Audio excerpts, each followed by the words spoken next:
আচ্ছা, আজকে আমরা দেখবো হচ্ছে প্রিপোজিশন এন্ড হচ্ছে আমাদের ম্যাপ টাইপের কোয়েশ্চেন। আমরা লিসেনিং এর ম্যাপটা দেখবো এন্ড সাথে হচ্ছে আমাদের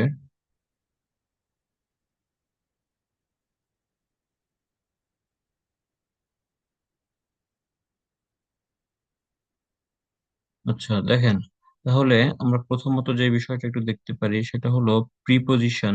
ওকে, সো প্রিপোজিশনটা আসলে কি, এখানে আসলে আপনাকে দেখতে হবে যে প্রিপোজিশন আসলে কেন কাজে লাগে। কারণ প্রিপোজিশন আসলে না জানলে আপনি গ্রামারে অনেক ভুল করবেন। ঠিক আছে, আপনি স্পিকিং এ নাম্বার কম পাবেন, রাইটিং এ নাম্বার কম পাবেন।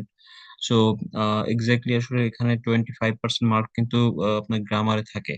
সো আপনাকে কি করতে হবে, প্রিপোজিশনটা যেন ক্লিয়ার থাকে, সঠিক জায়গায় সঠিক ব্যবহার করতে পারেন। এটা আসলে আপনাকে রিডিং পড়ার জন্য, আসলে অনেক সময় অ্যান্সার বের করার জন্য কিন্তু গুরুত্বপূর্ণ। বিশেষ করে আপনার গ্যাপ ফিল টাইপের যেসব কোয়েশ্চেন আছে আর সেগুলোতেও আসলে প্রিপোজিশনের গুরুত্বপূর্ণ ব্যবহার কিন্তু আছে। ওকে, সো প্রিপোজিশন গুলো আপনাকে একটু শিখতে হবে। এটা খুবই সিম্পল কিছু রুলস আমি দিয়েছি, সেগুলো ফলো করলেই হবে। প্রিপোজিশন হলো এমন একটি শব্দ বা নাউন যে প্রোনাউনের আগে বসে এবং বাক্যে তার সঙ্গে অন্য অংশের সম্পর্ক তৈরি করে। ঠিক আছে, এটি স্থান, সময়, দিক, কারণ, পদ্ধতি, অবস্থা ইত্যাদি বোঝাতে ব্যবহৃত হয়। তাহলে প্রিপোজিশনের 10টি যদি রুল আমরা দেখি, যে এক নম্বর হলো সময় বোঝাতে। সময় বোঝাতে আমরা অ্যাট, অন, ইন ব্যবহার করি। তাহলে তিনটি প্রিপোজিশনের সময় পদ্ধতি ব্যবহার হয় আলাদা আলাদা পরিস্থিতিতে। ঠিক আছে, যেমন অ্যাট এর ব্যবহার কি, নির্দিষ্ট সময় মুহূর্ত বোঝাতে অ্যাট ব্যবহার করি। আর অন কখন, যখন দিন বা তারিখ বোঝাতে আমরা অন ব্যবহার করি। উদাহরণগুলো একটু দেখে নিবেন। তারপর দেখেন যে ইন হচ্ছে কি, দীর্ঘ সময়, মাস, বছর, শতাব্দী। তো দীর্ঘ সময় বোঝাতে বা মাস বোঝাতে বা বছর বোঝাতে আমরা ইন, যেমন হি ওয়াজ বর্ন ইন 1998। তাহলে এগুলো কি, দীর্ঘ সময় বোঝাতে ব্যবহার করা হচ্ছে। আচ্ছা, অপ্পু দিয়ে কে জয়েন হয়েছেন, উনি হাই লিখছেন, কিছু বললে বলেন আমাকে, ও চ্যাটে লিখতে পারেন। আচ্ছা, এরপরে দেখেন যে আমরা এই তিনটা ব্যবহার আপাতত দেখলাম। ঠিক আছে, দ্বিতীয় নাম্বার যেটা সেটা কি, যে আমরা স্থান বোঝাতে আমরা অ্যাট, অন, ইন ব্যবহার করতে পারি। ঠিক আছে, তো অ্যাট আমরা কখন ব্যবহার করবো, যে নির্দিষ্ট স্থানের ক্ষেত্রে আমরা অ্যাট ব্যবহার করতে পারি, যেমন she is waiting at the bus stop, তো নির্দিষ্ট একটা স্থান বোঝাচ্ছে। তো অন কি, অন হচ্ছে কোনো কিছুর উপরে বোঝাতে, যেমন the book is on the table, কোনো কিছুর উপরে বোঝাতে আমরা অন ব্যবহার করতে পারি। ইন কখন, ইন হচ্ছে ভিতরের অবস্থান বোঝাতে আমরা ইন ব্যবহার করতে পারি, যে the keys are in drawer. তারপরে শি লিভস ইন ঢাকা। ঠিক আছে, তো ঢাকার ভেতরেই তার বসবাস। তো ভুলটা কি করি আমরা, দেখেন যে the pen is at the bag. So এখানে অ্যাট না হয়ে ইন হবে, কারণ কোনো কিছু ভেতরে অবশ্যই ইন ব্যবহার করবো, তাই না? সো এভাবে ছোটখাটো ভুল যেন না হয়, বা অনেক সময় আমরা প্রিপোজিশনে ইউজ করি না, দিই না, না কিন্তু ভুল হবে। আচ্ছা, এরপর দেখেন যে দিক বোঝাতে আমরা কি করতে পারি, to, into, onto, from, towards. To, into, onto, from, towards, এগুলো আমরা দিক বোঝাতে ব্যবহার করতে পারি। তো টু ব্যবহার হয় কোনো গন্তব্য বা লক্ষ্য বোঝাতে, যেমন she is going to the market, সে কোথায় যাচ্ছে, মার্কেটে যাচ্ছে, তাই না? অন টু কোথায় বোঝায়, যে he went into the room, অর্থাৎ ভেতরে বোঝাতে। তবে অন টু হচ্ছে উপরে ওঠা, যেমন the cat jump on to the roof, অর্থাৎ ছাদে উঠে গেল। ফ্রম মানে কি, ফ্রম হচ্ছে ব্যবহৃত হয় যেখান থেকে কিছু এসেছে বা শুরু হয়েছে বোঝাতে আমরা ফ্রম ব্যবহার করতে পারি। টুয়ার্ডস কি, টুয়ার্ডস হলো আপনার কোনো কিছুর দিকে। ফ্রম মানে কি, থেকে, আর কোনো কিছুর দিকে, টুয়ার্ডস। আচ্ছা, এরপর দেখেন যে আবার এগুলো কিন্তু আপনার লিসেনিং এর ম্যাপের কিন্তু ব্যবহার আছে, ম্যাপের ক্ষেত্রে এগুলো ব্যবহার হতে পারে, যে টুয়ার্ডস, ফ্রম, অন টু। ঠিক আছে, ইন টু মানে ভেতরে, টু মানে কি, কোনো একটা গন্তব্যস্থল, এগুলো কিন্তু আপনার ম্যাপে কিন্তু আসবে, ম্যাপে, লিসেনিং ম্যাপ। এরপর দেখেন যে মাধ্যম বা যন্ত্র বোঝাতে বাই এবং উইথ। তো এই বাই উইথ এগুলো কিন্তু আপনার ম্যাপে ডিরেকশন দেওয়ার জন্য ব্যবহার হয়। তাহলে বাই কি, বাই হচ্ছে ব্যবহৃত হয় কোনো যান বা মাধ্যম বোঝাতে। আর উইথ কি, উইথ হচ্ছে কোনো বস্তু বা যন্ত্র ব্যবহার করা হয়েছে এমন কিছু, ধরো সাথে, কোনো কিছুর দ্বারা, এগুলো উইথ বোঝায়। আচ্ছা, যেমন একটা ভুল করি আমরা, he wrote the letter by a pen, এখানে বাই এ পেন না বলে উইথ এ পেন, কারণ এটা বস্তুর সাহায্যে কোনো কিছু করলে আমরা উইথ ব্যবহার করতে পারি। বস্তু বা যন্ত্র যন্ত্র ব্যবহার করে যদি কিছু করি তাহলে সেটা আমরা উইথ ব্যবহার করতে পারি, ঠিক আছে। এরপর দেখেন যে সময়কাল বোঝাতে আমরা সিন্স অথবা ফর ইউজ করতে পারি, এটা আমরা সবাই জানি, একটু দেখে নিলেই হবে। তুলনা বা পছন্দ বোঝাতে আমরা টু, দেন, অফার, এমং, বিটুইন। তো এগুলোর উদাহরণগুলো দেখে নিবেন একটু। দেন হচ্ছে কারণ বা উদ্দেশ্য বোঝাতে because of, due to, for বা ট্রু ব্যবহার করতে পারি। তো এগুলো আসলে প্রিপজিশনের এই ফাইলটা ডাউনলোড করলে আপনারা এটা বের করতে পারবেন, ঠিক আছে। তো অবস্থানগত সম্পর্ক বলতে under, above, over, below, behind, beside এগুলো ব্যবহার করতে পারি। আন্ডার মানে নিচে, ওভার উপরে, অ্যাবোভ বলে উপরের কিছু, সরাসরি না, বিলো হচ্ছে নিচে, বিহাইন্ড মানে কি পেছনে, বিসাইড মানে পাশে। তারপর হচ্ছে আপনার প্রিপজিশনের কিছু ভার্বের সঙ্গে আইএনজি ফর্ম যুক্ত করা যেতে পারে। তারপর হচ্ছে কোনো কিছু ভার্বের সাথে নির্দিষ্ট প্রিপজিশন ব্যবহৃত হয়, যে ফিক্সড প্রিপজিশন। তো এগুলো আছে যেমন depend on, listen to, agree with, believe in, apologize for, ঠিক আছে। তো এই ফাইলটা ডাউনলোড করে নিলে কিন্তু আপনারা একটু আবার একটু দেখতে পারবেন, এটা মুখস্থর কিছু না, জাস্ট একবার ঝালাই করার জন্য একবার দেখে নিবেন, ঠিক আছে। কারণ প্রিপারেশন কমপ্লিট সবাই জানে, কিন্তু অ্যাকচুয়াল যাতে ভুল না হয় সেদিকে একটু মনোযোগ রাখবো, ঠিক আছে। আমরা একটু ম্যাপ টাইপের কোয়েশ্চেনটা সলভ করব, ঠিক আছে। ম্যাপ টাইপ যদি আমাদের করতে হয়, আপনাদের যদি ম্যাপ আসে, তো ম্যাপ খুবই ইম্পর্টেন্ট। দেখেন যে ম্যাপ টাইপের কোশ্চেন যদি আপনি সলভ করতে হয়, আগে আপনি দেখেন একটা ম্যাপ যেভাবে আসুক, বিভিন্ন ধরনের ম্যাপ আসতে পারে, আপনি কি করবেন, শুধু আসলে কিছু বিষয় আপনি ফলো করবেন। সেটা কি? সেটা হচ্ছে আপনি দেখেন যে এখানে ম্যাপের কিছু ভোকাবুলারি আছে, এই ভোকাবুলারি গুলো আসলে আপনাকে জানতে হবে। ম্যাপের ভোকাবুলারি গুলো জানলে কি হবে, আপনি এই যে ম্যাপ হলো আপনাকে অডিওতে একটা ডিরেকশন দিবে, এই ডিরেকশন যদি ধরতে পারেন তাহলে আপনি প্রত্যেকটা অ্যান্সার আপনি সঠিক করতে পারবেন, ঠিক আছে। সো এখানে আসলে কি আছে যে এই ভোকাবুলারি গুলো খুব দরকার, কারণ এটা ডিরেকশনের জন্য ব্যবহার করা হয়। যেমন যদি আপনাকে অডিওতে বলে লেফট সাইড, তো আপনি লেফট সাইড বললে কি আপনার হাতের বাম পাশে তাকাবেন। রাইট সাইড বললে কিন্তু আপনি ডান পাশে তাকাবেন। এগুলো কিন্তু আমরা অনেক জানি, খুবই সিম্পল ওয়ার্ড, ঠিক আছে, কিন্তু ডিরেকশন ওয়ার্ড। লেফট সাইড বামে, রাইট সাইড ডানে, অ্যাবভ বললে উপরে তাকাবেন, থ্রু বললে হচ্ছে কোনো কিছুর মধ্য দিয়ে, ভেতর দিয়ে তাকাবেন, অ্যাহেড হচ্ছে কি সামনে দিয়ে, অ্যাহেড মানে সামনে, ঠিক আছে। সেন্টার অফ যদি বলে, centre of the dash dash dash, centre of বলে একদম মাঝে তাকাবেন। জাংশন বললে কিন্তু আপনি একদম সংযোগস্থল, অর্থাৎ জাংশনটা কি, যে দুইটা রোড বা তিনটা রোডের একটা সংযোগস্থল, ঠিক আছে। যাবো যে এটা একটা রোড, এখানে আরেকটা রোড চলে গেছে, তাহলে এই যে একটা একটা কি, এটা একটা জাংশন, ঠিক আছে। তো এইখানে এই রোডের ক্ষেত্রে অনেক সময় জাংশন কথাটা চলে আসে।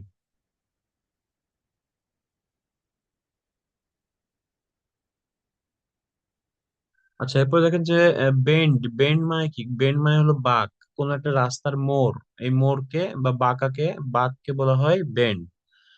ক্লোজ টু হচ্ছে কি, ক্লোজ টু হচ্ছে কাছে। আর সেম সাইড যদি বলে একই পাশে তাকাবেন, অপোজিট সাইড আবার বললে বিপরীত পাশে তাকাবেন, মানে যখন আপনার অবস্থান সেটার বিপরীত পাশে তাকাবেন। অ্যালং উইথ বললে সাথে, মানে লাগালাগি অবস্থায় কোনো কিছু বিষয় থাকলে অ্যালং উইথ বলবে। ব্যাংক বললে তো ব্যাংক, উপত্যকা বা নদীর উপকূল দিয়ে তাকাবেন। দেন হচ্ছে বিসাইড মানে হচ্ছে পাশে, পাশে তাকাবেন। টুয়ার্ডস মানে কি সামনের দিকে, যেটা আমরা একটু আগে প্রিপজিশনে দেখেছি, টুয়ার্ডস, ঠিক আছে, সামনের দিকে। কর্নার বললে এক কোণায় তাকাবেন। রাইট অ্যাঙ্গেল ডান কোণা, লেফট অ্যাঙ্গেল বাম কোণা। মিডল বলতে কি মাঝখানে তাকাবেন। বিটুইন বললে দুইটা জিনিসের মধ্যে, বিটুইন মানে কি দুইটা জিনিসের মধ্যে হলে আপনি বিটুইন তারা বলবে। নেক্সট টু যদি বলে তাহলে পাশে তাকাবেন, নেক্সট টু মানে পাশে। আর শার্প বেন্ড মানে যেই বাঁকটা আসলে খুব চোখে পড়ার মতো, বা অতিরিক্ত বাঁক বা ঘন বাঁক, মানে যেটা আসলে বোঝা যাচ্ছে যে এটা একটা বাঁক, মানে খুব বেশি একটা মোড় নেওয়া হয়েছে, তাই না। ডেঞ্জারাস মোড় যেগুলো বলে, খুব বেশি বাঁকা, সেটা হলো শার্প বেন্ড বলতে পারে। লিডস টু মানে কি ধাবিত করে বা পরিচালিত করে। সাপোজ এরকম অডিওতে বললো যে এটা একটা পুকুর, এটা একটা রোড, তো বললো যে দ্য রোড এরকম বলতে পারে অডিওতে, the road leads to the pond, অর্থাৎ রোডটা চলে গেছে পন্ডের দিকে, অর্থাৎ পুকুরের দিকে। The road leads to the garden, the road leads to the অমুক অমুক অমুক, যে কোনো কিছু বলতে পারে। ঠিক আছে। অ্যাক্রস মানে কি? অ্যাক্রস মানে হচ্ছে পার হয়ে, কোনো কিছু পার হয়ে বোঝাতে গেলে অ্যাক্রস বলতে পারে। সাপোজ মনে করেন যে একটা রাস্তার ওপাশে জঙ্গল আছে, তাহলে বলবে the the jungle is across the road. ঠিক আছে। বা একটা নদীর ওই পাশে জঙ্গল আছে, বললো কি the jungle is across the river. রিভারের ওই পাশে, অপর পাশে। আদার সাইড মানে অন্য পাশে, সেম সাইড মানে কি একই পাশে। তাই এই যে ভোকাবুলারি খুবই গুরুত্বপূর্ণ এবং কমন। ঠিক আছে। তো এইগুলো, এইগুলোই কিন্তু তারা প্লে করবে, বেশি নাই কিন্তু এগুলা। তো এইগুলোই প্লে করবে অডিওতে, জাস্ট আপনাকে খেয়াল করতে হবে কখন, যখন আপনাকে দেখেন যে ম্যাপের কিছু এখানে অবজেক্ট দিয়ে রাখছে যে এগুলো আমাকে বের করতে হবে। তাহলে কি কি আছে? যে এখানে আছে হলো রেইনল্ড হাউস। রেইনল্ড হাউসটা কোথায়? তারপর দ্য থাম কোথায়, মিউজিয়াম কোথায়, কন্টেম্পোরারি আর্ট গ্যালারি কোথায়, ওয়ার্নার গ্যালারি কোথায়, নিউক্লিয়াস কোথায়। তো এগুলো কিন্তু তারা সিরিয়াল ভাবে প্লে করবে। ঠিক আছে। তো ওয়ান বাই ওয়ান সিরিয়াল ভাবে প্লে করবে, আপনাকে শুধু এগুলো ধরতে হবে। সিরিয়াল ভাবে যখন প্লে করবে, এই যে যখন বলবে যে দ্য রেইনল্ড হাউস, তো এই কথাটা বলার পর পরই কিন্তু তারা ডিরেকশন দিতে শুরু করে দিবে।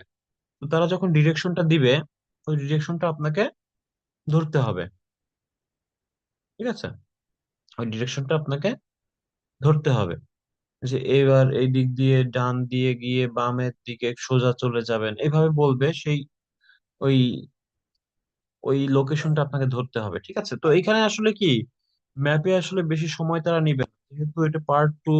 তো খুব দ্রুতই আপনি অ্যান্সার পাবেন, অর্থাৎ এইটার পরে এইটা, এটার পরে এটা, বেশি একটা গ্যাপ দিবে না তারা। তো 15 নাম্বারের পরে 1-2 লাইন বলে আবার 16 নাম্বার থাম নিয়ে বলবে, থাম নিয়ে বলার পরে আবার মিউজিয়াম নিয়ে বলবে। তো যখনই এই অবজেক্টগুলো স্পষ্ট ভাবে উচ্চারণ করবে, এগুলা এগুলো আপনি বুঝতে পারবেন যে এখন এটা নিয়ে কথা বলছে, এখন এটা নিয়ে কথা বলছে, এখন এটা নিয়ে কথা বলছে। স্পষ্ট ভাবে তারা উচ্চারণ করবে, তারপর পরে কিন্তু তারা লোকেশনটা দেওয়া শুরু করে। তো এই লোকেশনটাই আপনাকে ধরতে হবে। ঠিক আছে। তো এখানে দ্য রেইনল্ড হাউসের কথা যেহেতু প্রথমে বলেছে, আমি একটু ছোট করে দিচ্ছি, আপনি একটু জুম করে নিয়েন। দেখেন যে রেইনল্ড হাউসের কথা যখনই বলছে, তারপরে কোন লেটারটা আসলে এটার কাছাকাছি কোনো লোকেশন দিয়েছে, সেটা আপনাকে এখানে এই লেটারটা লিখতে হবে। ঠিক আছে। এখন দেখেন যেটা ম্যাপটা ভালো করে অবজার্ভ করেন, দেখেন কয়টা জাংশন আছে। এটা একটা জাংশন, এন্ড এখানে একটা স্মল রোড আছে, এখানে একটা আঁকাবাঁকা রোড আছে। তো আঁকাবাঁকা রোডকে তারা ওয়াইন্ডিং রোড বলতে পারে, জিগজ্যাগ রোড বলতে পারে, বা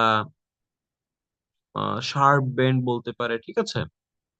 আর এখানে একটা ব্যাংক আছে। আচ্ছা। আর সবসময় মনে রাখবেন যে ম্যাপটা কি, ম্যাপ হলো উপরে, নর্থ মানে উপরে। নর্থ সাইড বললে উপরে তাকাবেন, সাউথ বললে নিচে তাকাবেন, আর ওয়েস্ট বললে বামে তাকাবেন, ইস্ট বললে ডানে তাকাবেন। ঠিক আছে। এটা সবসময় ঠিক থাকবে যে ম্যাপে দেখেন উপরে নর্থ, নিচে সাউথ, বামে ওয়েস্ট, ডানে ইস্ট। অ্যান্ড কিছু রোডের নাম আছে, সেই রোডের নামগুলো পড়ে ফেলেন। সিটি রোড, কার্লি রোড, তাহলে কার্লি রোড এবং সিটি রোডের একটা সংযোগস্থল এখানে আছে। এটা একটা জাংশন হতে পারে। আবার এখানে একটা এটা একটা জাংশন হতে পারে। ঠিক আছে।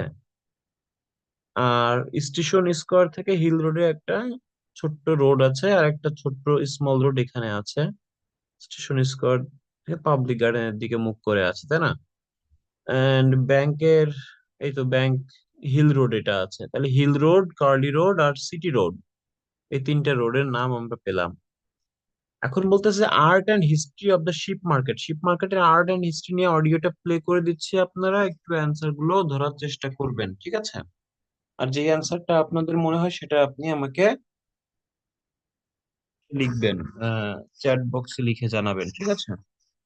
তাহলে আমি বুঝবো যে আপনারাও ধরতে পারছেন। আমি একটু প্লে করে দিচ্ছি, আপনারা একটু মনোযোগ দিয়ে অ্যান্সার গুলো একটু ধরার চেষ্টা করবেন। ঠিক আছে।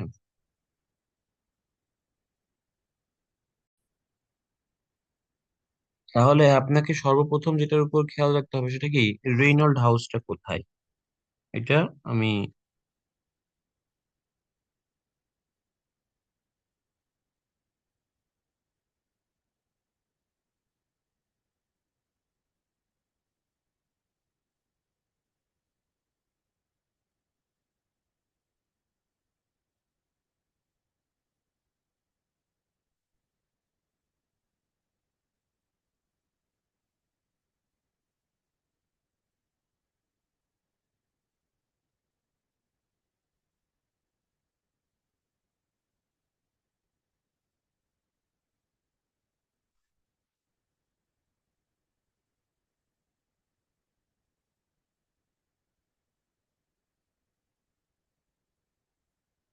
আচ্ছা, আমি একটু বের বের করছি, এটা অ্যান্সারটা আপনারা একটু ট্রাই করবেন, ওকে? এটা যদি বাসায় করতে চান, এটা ক্যামব্রিজ 12 নম্বরের টেস্ট 4 বের করলে হবে।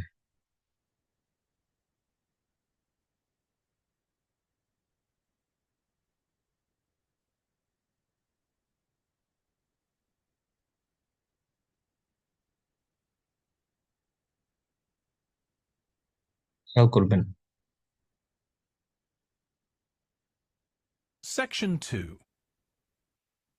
You will hear a podcast about an area. আপনারা কি শুনতে পাচ্ছেন কিনা আমাকে একটু ইয়েস লিখে জানাবেন। একটু চ্যাটে একটু লিখে দেন যে ইয়েস, কেউ একজন লিখলেই হবে।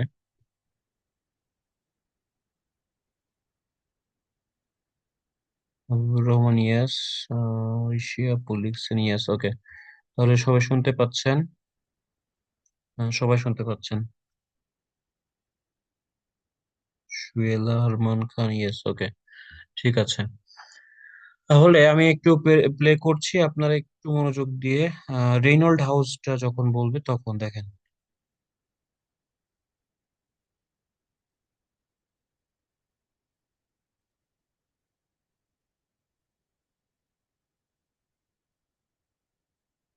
Now listen and answer questions 15 to 20. The sheep market is one of the main centres for art and history in the whole of the country. If you look at our map, you'll see some of the main attractions there. Most visitors start from Crawley Road at the bottom of the map. The Reynolds House is one of the oldest houses in the city and is open to the public. It's on the north side of Crawley Road, next to the footpath that leads to the public gardens. The area is particularly interesting for its unusual sculpture.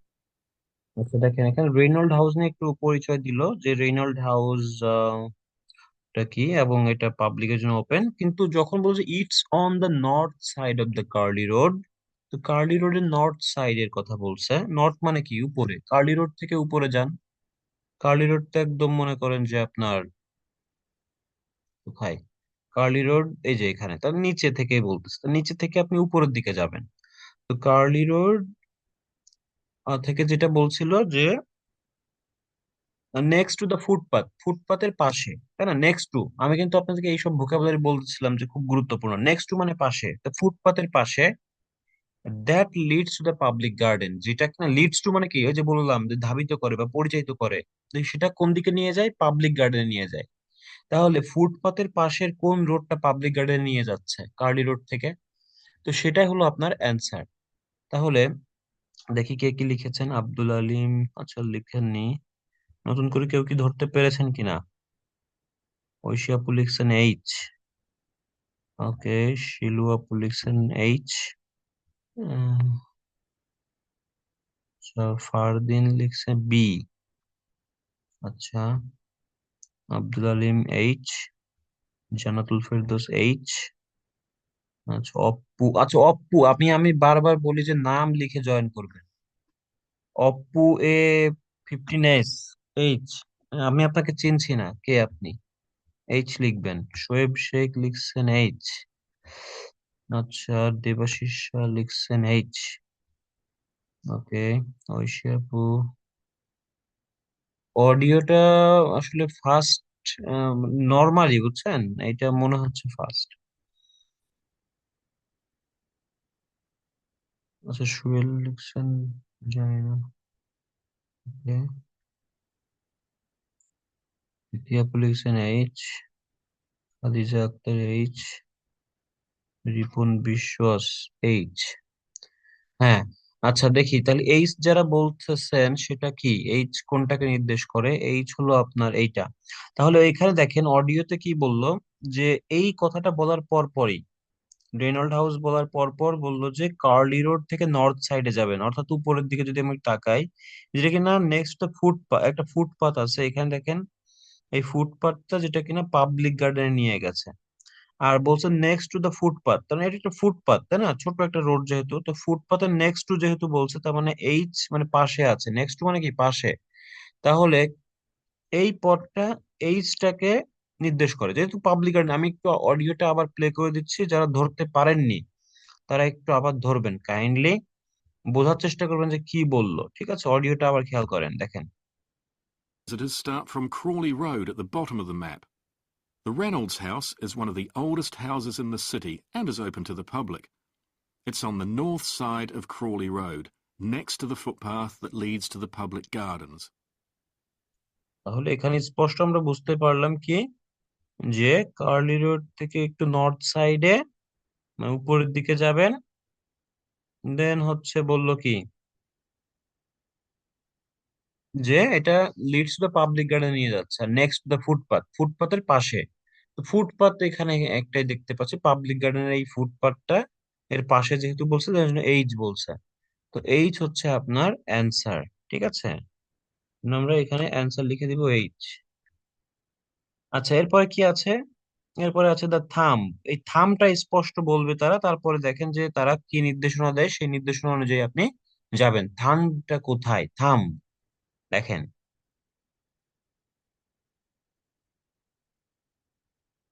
The area is particularly interesting for its unusual sculptures. The thumb is just what its name suggests, but it's about 10 metres high. You'll see it on Hill Road, across the road from the bank. The museum's got a particularly fine collection of New Zealand আচ্ছা, তাহলে এখানে থামটা কোথায় সেটা কিন্তু বললো যে you will see it on the hill road.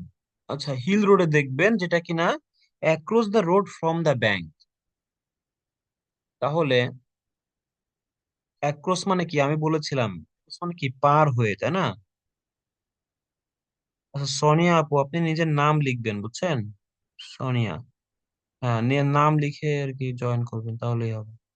আচ্ছা, ঐশী আপু লিখছেন এ। আচ্ছা, শোয়েব শেখ লিখছেন এ, 16 নম্বর এ লিখতেছেন। আচ্ছা, তিথি দত্ত এ।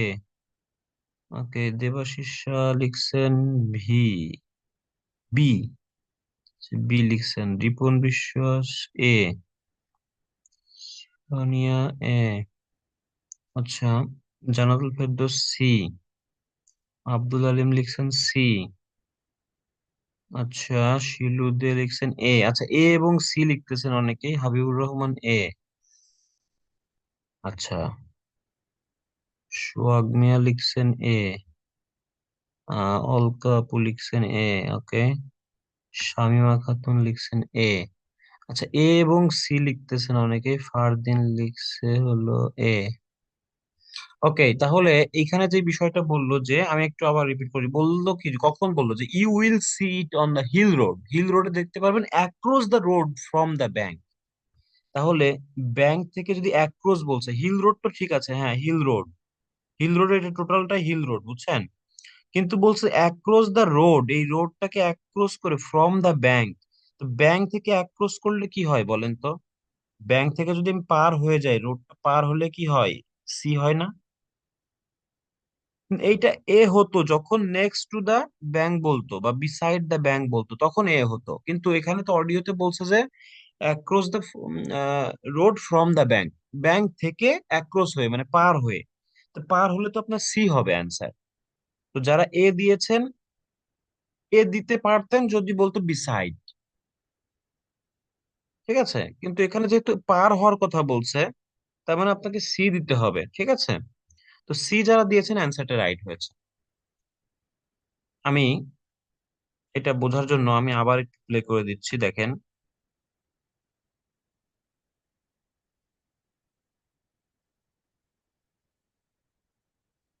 particularly interesting for its unusual sculptures. The thumb is just what its name suggests, but it's about 10 metres high. You'll see it on Hill Road, across the road from the bank. The museum across the road from the bank, তো bank থেকে across করলে যেটা হয় সেটা আমরা C পাচ্ছি, পার হলে C পাচ্ছি, তাই না? আমি বললাম যে the jungle is across from the river, তাহলে রিভারটাকে পার করতে হবে। ঠিক আছে, এরকম একটা উদাহরণ দিয়েছিলাম। তাহলে পার হলে কিন্তু আপনাকে সি নাম্বারটা নির্দেশ করে, এজন্য আমাদের অ্যান্সার হবে সি। ওকে, এর পরেরটা কি আছে? এর পরেরটা আছে হলো মিউজিয়ামস, মিউজিয়াম, তাই না? মিউজিয়াম আছে, তাহলে মিউজিয়ামের এই লোকেশনটা কোথায় সেটা একটু খেয়াল করবেন।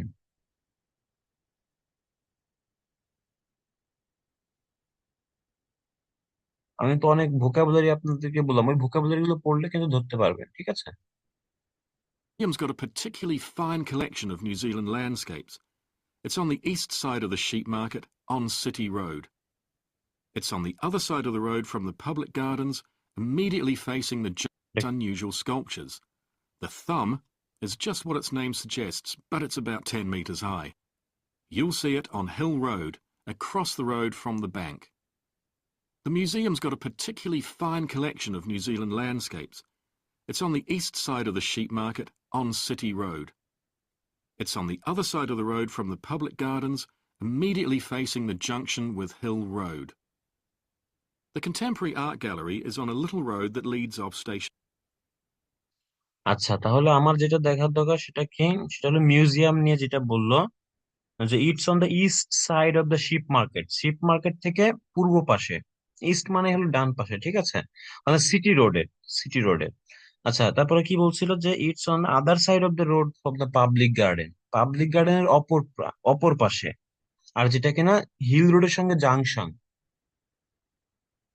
তাহলে হিল রোডের সঙ্গে সিটি রোডের একটা জাংশনের কথা বলছে,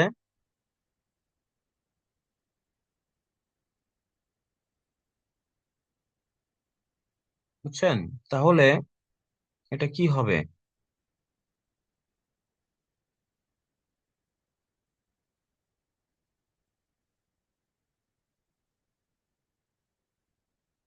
তাহলে দেখেন যে আপনি কি দিতে পারছেন এখানে, যে এখানে কিন্তু জাংশন একটাই আছে, হিল রোডের সঙ্গে সিটি রোডের একটা জাংশন আছে, কিন্তু পাবলিক গার্ডেন থেকে অপর প্রান্তে বলছে। তাহলে অপর প্রান্তে কিন্তু এফ নাম্বারটাই আমরা পাচ্ছি। তাহলে হিল রোডের সঙ্গে সিটি রোডের একটা কানেকশন বা জাংশন, সেটা কোনটা? এইখানে।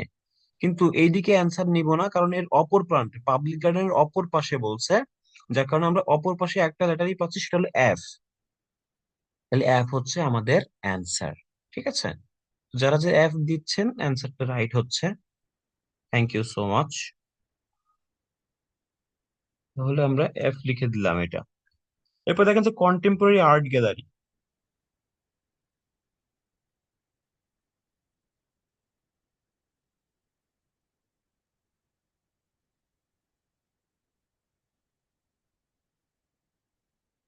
City Road.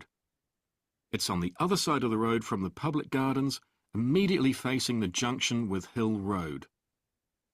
The Contemporary Art Gallery is on a little road that leads off Station Square, not far from the public gardens. The road ends at the gallery. It doesn't go anywhere else. That's open every day. আচ্ছা, তাহলে এইটা কি হবে? এইটা কিন্তু একটা easily বললো, এখানে ইজিলি আমরা শুনতে পেয়েছি কন্টেম্পোরারি আর্ট গ্যালারি, এটা লিটিল একটা রোড, ছোট্ট একটা রোড, সেটা আপনি দেখতেই পাচ্ছেন যে স্টেশন স্কোয়ার থেকে পাবলিক গার্ডেনে মুভ করে আছে, এটা কোথাও আর যাচ্ছে না, তার মানে এখানে স্টপ হয়ে গেছে। তার মানে কি জি নাম্বারটা, অর্থাৎ স্টেশন স্কোয়ার থেকে আপনি পাবলিক গার্ডেনের মুখ থেকে একটা স্টেশন, এখানে ছোট একটা রোড, সেটা জি তে বলেছে। তো জি নাম্বারটা হলো এখানে অ্যান্সার, ঠিক আছে? আচ্ছা, এরপরে দেখেন যে আপনার ওয়ার্নার গ্যালারি। ওয়ার্নার গ্যালারিটা কোথায় দেখেন? Warner gallery, Except Mondays. The Warner Gallery specialises in 19th century art. It's on City Road, near the junction with Crawley Road, on the same side of the road as the public gardens. It's open on weekdays from 9 to 5 and entry is free. আচ্ছা, তো এইখানে যে কথাটা বললো যে আমরা একটু খেয়াল করলাম, সেটা কি? সেটা হলো ওয়ার্নার গ্যালারিটা 19th সেঞ্চুরি আর্ট, এটা আসলে সিটি রোডে, near the junction with curly road, curly রোডের সঙ্গে আর কি, যে জাংশনটা সেইখানে, আর পাবলিক গার্ডেনের কাছে। তার মানে দেখেন যে এইখানে দেখেন যে একটাই আছে, তো কার্লি রোডের সঙ্গে সিটি রোডের যে জাংশনটা সেটা এখানে, আর পাবলিক গার্ডেন যেহেতু বলছে, তার মানে আই নাম্বারটাকে নির্দেশ করে। অর্থাৎ আপনি হলো ওয়ার্নার গ্যালারি দিবেন হচ্ছে আই, ঠিক আছে? এরপর দেখেন যে নিউক্লিয়াস, নিউক্লিয়াসটা কোথায় একটু খেয়াল করবেন।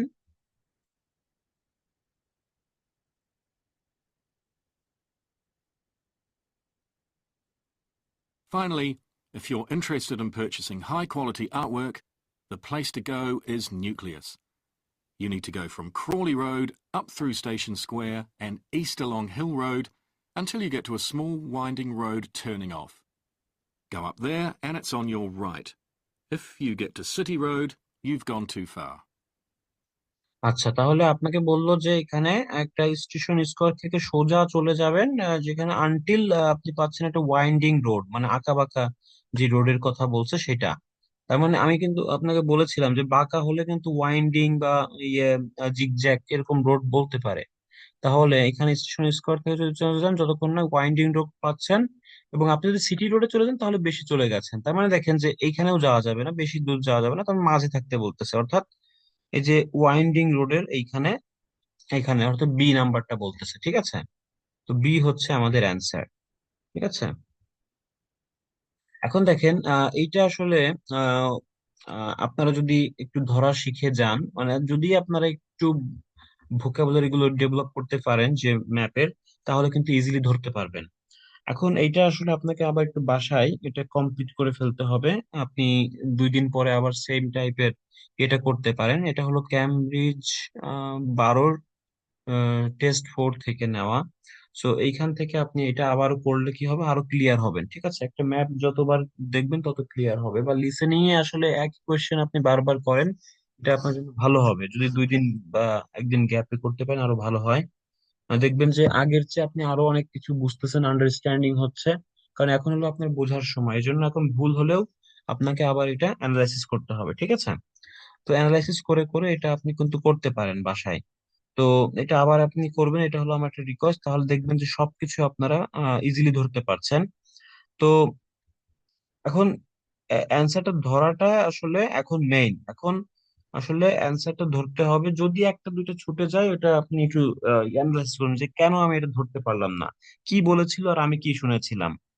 তো এই যে অ্যানালাইসিস থেকে আপনার কিন্তু ভুলগুলো বেরিয়ে আসবে, ঠিক আছে? তাহলে এই যে লেটার গুলো আপনি দিলেন, এখন কিন্তু আপনি বুঝে বুঝে দিতে পারছেন কি দিতে পারছেন না, এটা আপনি নিজেই ভালো বুঝতে পারবেন যে আমি কিসের জন্য এটা ভুল করলাম। তো এরপর আপনি যদি না বুঝেন, আপনি স্ক্রিপ্টটা দেখবেন, মানে ট্রান্সক্রিপ্টটা দেখে আপনি একটু অ্যানালাইসিস করবেন, ঠিক আছে? যে এই কয়টা আমার হচ্ছে, এই কয়টা হচ্ছে না। তো দেখেন যে ম্যাপ টাইপের কোয়েশ্চেনটা হলো আমি দিলাম, এটা একটু আপনারা করবেন, ঠিক আছে? ম্যাপ টাইপটা আসলে সামনে খুব গুরুত্বপূর্ণ আসতে পারে এটা। মাঝে অফ ছিল, আবার এটা আসতে পারে, ঠিক আছে? সো ম্যাপ টাইপের কোয়েশ্চেনটা একটু ভালো করে করবেন, ঠিক আছে? সো আজকের মতো এতটুকু। ম্যাপটা আপনি আবারও একটু বাসায় একটু ইয়ে দেখেন, যারা একটু ধরতে পারেননি একটু ট্রান্সক্রিপ্ট গুলো খুলে দেখেন, ঠিক আছে? Cambridge 12 test 4। তো আপনাদের বাসায় কাজ থাকবে হলো ম্যাপ টাইপের আরো অন্যান্য 2-3টা ম্যাপ করে ফেলবেন। আর প্রিপোজিশনারি ফাইলটা একটু ডাউনলোড করে ফেলবেন, প্রিপোজিশনারি এই ফাইলটা থেকে একটু পড়বেন, ঠিক আছে? দ্যাটস ইট, এই 2টা পড়া আজকে দিয়ে রাখলাম। ওকে, সো সবাই ভালো থাকবেন, সুস্থ থাকবেন। পরশুদিন আবার ক্লাস আছে। এর পর্যন্ত ম্যাপটাই করে ফেলবেন, ঠিক আছে? Thank you.